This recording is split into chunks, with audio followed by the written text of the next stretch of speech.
Hi there, Rabbi. And for those of you who are following our channel, you may have noticed that last week's video got slightly more than usual views and comments from our listening audience. Why do you think that is? A lot of people recognize that the present situation is unacceptable to everybody. We need to come up with a solution that provides for a Palestine, a safe Israel, with neither side wanting to destroy or attack each other and get away from the politics. The negative comments that we're getting, I think, bear resemblance to one another in one significant way. Everybody is saying we're wrong about what will achieve peace. Whereas I think what people have to keep in mind is if they want peace in the Middle East or anywhere for that matter, they sometimes have to accept that it's not going to be the kind of peace that they want. There's suggestions about, well, if we just got rid of all these people, or we got rid of all those people, or we made this illegal, or if we all did what I say, then there'd be peace. And that's not how peace works. I'm spot on, Joe. I think you just summarized not just the last week's episode, but all the ones we're doing is trying to prevent a way for living with what is and not focusing on what can't be or what's destructive or what's not going to happen, because then we're not going to get anywhere.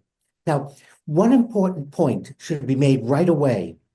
There is little sign of any deep-rooted emotional hostility between Islam and Judaism. The passages in the Quran that talk about the people of the book, and then the subsequent passages that say, oh, but if they attack you or do harm to you, you can, but that's about self-defense. It's not about antagonizing. It's not about going after, because I would offer you the golden age of Jewish culture in Spain when Spain was ruled by Islam. It lasted 800 years, from 711 to 1492.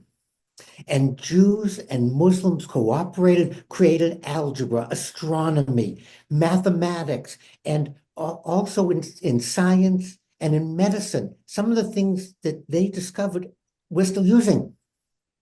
The history of mutual existence, toleration, and cooperation that shared between Jews and Muslims today is the result of politics of 1890, the end of the First World War, and the British and the French were paramount in doing this, but it was the European idea of colonialism and totally ignoring Arab nationalism, any form of Jewish nationalism. And so that's our background, Joe. Two religions coexisted. Now we have to, as I mentioned earlier, the reality. Israel's going to be here, and we need a free, independent Palestine that can have free trade. And we have to turn to Israel's politics. Turning what would be Palestine into Swiss cheese by allowing all those settlements is wrong. So for those of you out there that made comments, you're spot on. If there's going to be peace, Israel needs to stop settling territory, expanding territory, and sit back and say, how do we do this? How can we have a Palestine? And the same way, we need to go back into our own history and see that this dispute between Israeli politics, Palestinian politics, is the cornerstone of our present reality, and it's come to dominate, which is the sad part.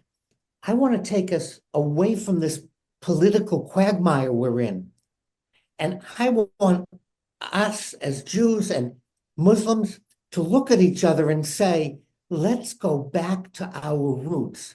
Let's go back to we're brothers. Each of us was promised each of us would become great nations. And I know people sometimes take issue with my quoting the Quran, but hey, it's the Quran.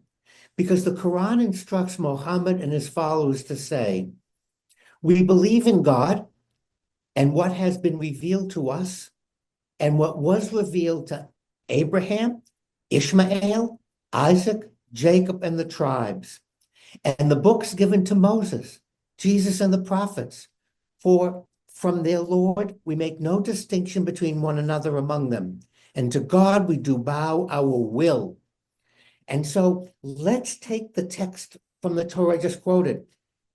Isaac will be the father of a great nation. Ishmael will be the father of a great nation. Brothers, let's create that great nation. Let's stop that rhetoric and make Abraham the bridge that will unite Jews and Muslims to create a free Palestine and a safe Israel. Well, thank you, Rabbi. From your lips to whatever God you happen to prefer's ears, I hope the message penetrates. Peace and blessings be upon you. The most heartening may be an Islamic tale that I read that was cited by the author, Professor Bruce Feller. It's set after Abraham's near sacrifice of his son. The moment of truth is past. The father's hand is stayed. The boy lies stunned on the altar. God gazes down with pride and compassion on the son and promises to grant his any prayer. And this is the tale. The boy says, "O Lord, I pray this. When any person in any era meets you at the gates of heaven, so long as they believe in one God, I ask that you allow them to enter paradise."